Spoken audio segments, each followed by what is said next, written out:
venting to my mom, it's like a safe space. I can get things off my chest. Honestly, it's kind of like therapy, but better because she doesn't have a copay. But also worse because she doesn't have good advice. No, I cannot tell you how many times my mom's been like, you know what, Shannon? Hold the grudge. I don't think that's right. And it's hard for me because I take her advice because we are so similar in so many ways, but in this way, we are complete opposites. Because I, by nature, am a very forgiving person, and my mom is Italian. She doesn't forgive and forget. Like, she resents and remembers.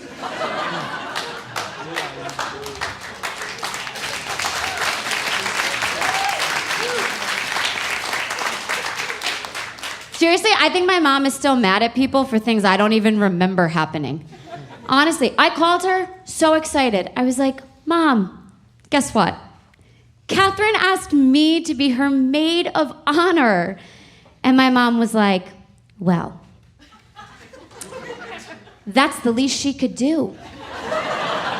After she didn't invite you trick-or-treating in the 3rd grade.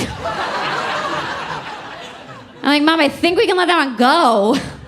Although now that you mention it, I am not buying Catherine the expensive Le Creuset on her registry. It's just such a different experience than when I've been to my dad.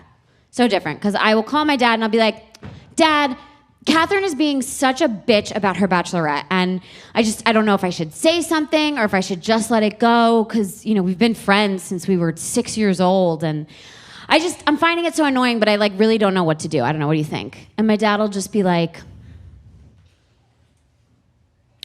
which one's Catherine?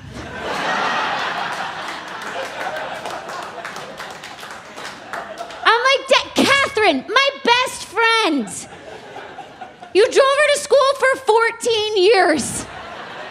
She came on vacation with us twice. You donated her a kidney. And my dad's like, oh, Catherine. She's the blonde one? This is why whenever I need to vent, I always call my mom first. And if I can't get in touch with her, then I'll try my dad. If I can't get in touch with him, I'll try a couple friends. And then worst case scenario, I have to vent to my husband. And this is absolutely the worst case scenario, because I will go to this man. I will be sad. I will be hurting. I will be upset.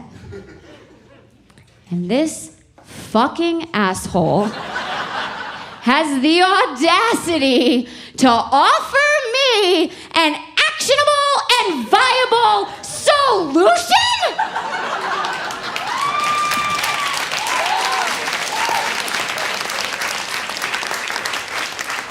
I'm like, Pat, I'm having the worst day. I'm so pissed off. Everything is making me mad, and I just want to cry. And he's like, oh my God, Shan, I'm so sorry. Have you tried going for a walk?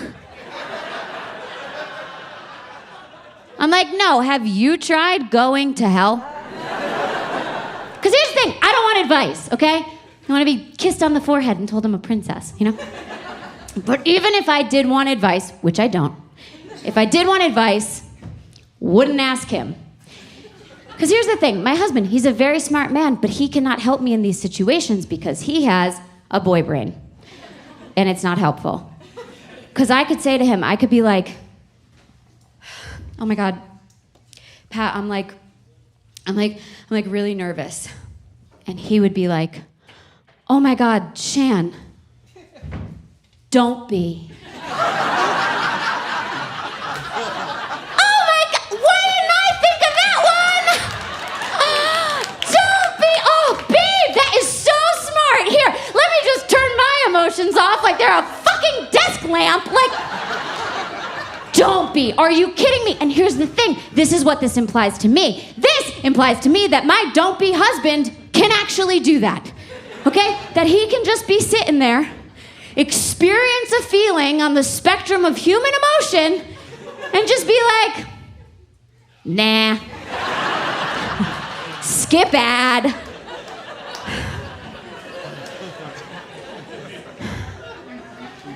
The Pixar characters in his head must have it so easy.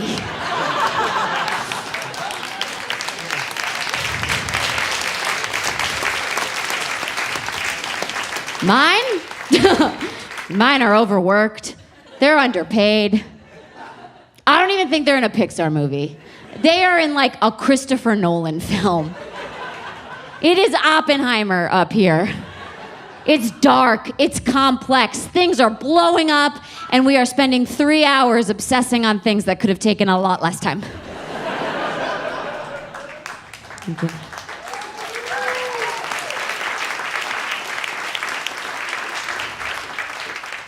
I'm a worrier, I'll admit it. And I get that that could be hard for my husband because he is not an overthinker. In fact, sometimes I even wonder if he's a thinker. Because, like, okay, we went on vacation the other week. We were going away for 3 days. 3 days. This man packed 1 shirt and 7 pairs of pants. That's the wrong number of everything. I was like, babe, what are you packing for? Like all bottoms, no tops? You just Mickey Mouse it all weekend? I mean, it could have been worse. He could have been planning to Pooh Bear it.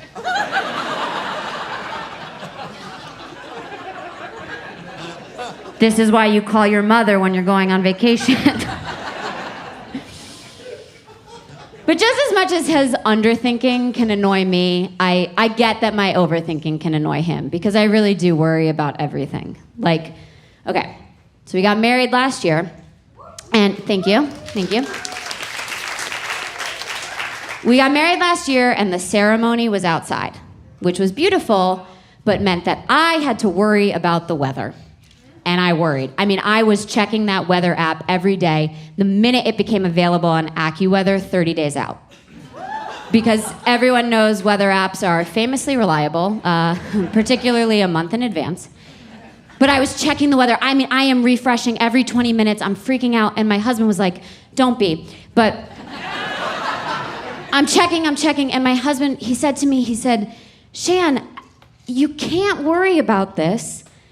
Because this is completely out of our control.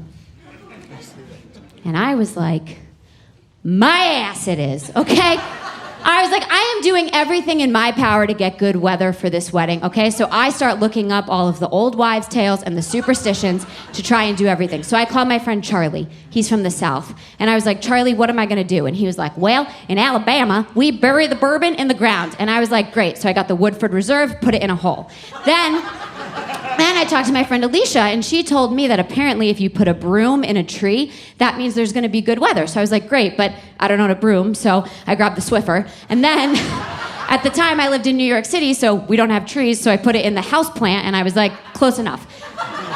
Then we got to my parents' house, because we were getting married near where they live, and like I said, we're Italian, and our wives' tale is if you want good weather, you put rosary beads in the window because they will stave off the rain, which is airtight logic. So I came home, and I said, Mom, I want a rosary bead in every single window. And she was like, done. And then my dad came home, and he was like, are we having an exorcism?